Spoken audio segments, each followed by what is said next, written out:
Man, you would think... I mean, it was only $4, but... I wonder if they have ones that actually fit my head, because this is just not good.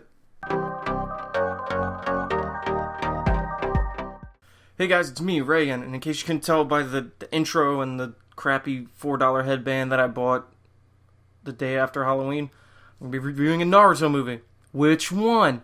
Well, if you clicked on the video, you know it's going to be Naruto the movie, or the last Naruto the movie last Naruto. I don't know, there's like a million ways that this title could be, because on the box it's not even... it's... whatever. Basically, first I'm going to give you a summary of the whole entire series up to this point, so it's going to sound like I'm a child telling my mom, who never watches my videos anyway, what this show's actually about. Alright, so, first, a lady bites a fruit, and then she gets magical ninja powers that she uses to take over the world because she's crazy. Then she has 2 sons that have those ninja powers somehow. They seal her away in a plant that has to do with the moon.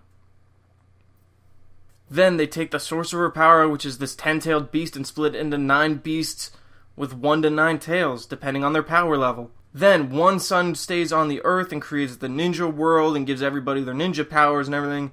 And apparently, according to this movie, another son goes and lives on the moon with his people. Years later, there are these ninja villages, and the village elders decide to put the beasts inside of people to hide them and keep track of them.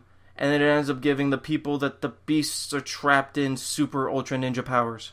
So the 4th leader of the village hidden in the leaf and his wife, who used to be the carrier of the 9-tailed beast until it fell out when she gave birth to their son, die sealing the beast inside their son, who is Naruto. Spoiler, that's like not revealed until like a bajillion episodes into the show. Naruto's supposed to be seen as a hero of the village because he's containing the beast, but everyone ends up hating him and despising him and shunning him because they see him as the 9-tailed beast that destroyed the village in a big attack and killed a lot of their family.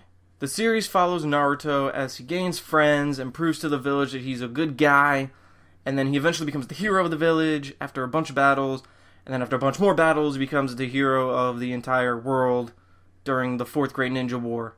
That's the best explanation I can give as just a super general overview. Alright, on to the plot of the actual movie Naruto, the last Naruto movie. You have Naruto and his friends set, I believe, 2 years after the series concludes, and the moon appears to be getting closer to the Earth, and some of it's breaking off and crashing into the planet. Naturally, this concerns the village leaders. Cut to Naruto, who's apparently adored by all the girls in the village, and everyone wants to date him. And then you have Hinata, who's been crushing on Naruto for the whole series, and her struggle to try to tell him how she finally feels. A mysterious antagonist captures Hinata's younger sister, who he then uses to capture Hinata to marry her. I don't really remember why. It's then up to our band of ninja buddies to go and track down this guy who captured Hinata's sister, and to also figure out why the moon is hurtling towards the Earth, and spoilers, it's related to each other. So now let's talk about some of the positives. The animation's really good, and everything from the voice acting to the music to the sound effects are really good as well. Seeing series favorites and new characters with their new costume designs because they're a little older is a lot of fun to see, and definitely really good fan service. The story's pretty good. It definitely uses parts from the established lore of the Naruto universe and some of the themes, and incorporates it really well without kind of relying on it to tell the story. Also, the story's canon, so this is how it ends for Naruto's childhood journey. This movie is essentially a love story, which you wouldn't really expect going into a Naruto movie, but the way that Naruto and Hinata finally come to terms with their feelings and express that towards each other, I think is actually pretty well handled in the movie. It could have been really screwed up with how dumb Naruto is in the whole series when it comes to others' emotions towards him. And now some of my negatives, because there are a couple. I'm not a blind Naruto fan, I can see that there's problems with this movie. The counterpart to Naruto throughout the whole series was Sasuke Uchiha. He is literally in this movie for about 5 seconds. It is such a waste, and I don't even understand why they put him on the poster. A character will have an interaction with another character, and something really important and plot advancing will happen in that moment. But they don't show it. They wait until later to have a flashback to that earlier moment to portray that. And I never like that. And they do that a few times in this movie. It really kind of pissed me off. An example would be, there's a scene where Naruto goes ahead and Hinata gets stopped by the antagonist. And then they have a conversation that's actually crucial to the plot.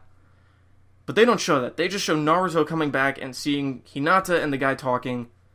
And then that moment that they actually have their little conversation, that's not revealed for like another 30 or 40 minutes.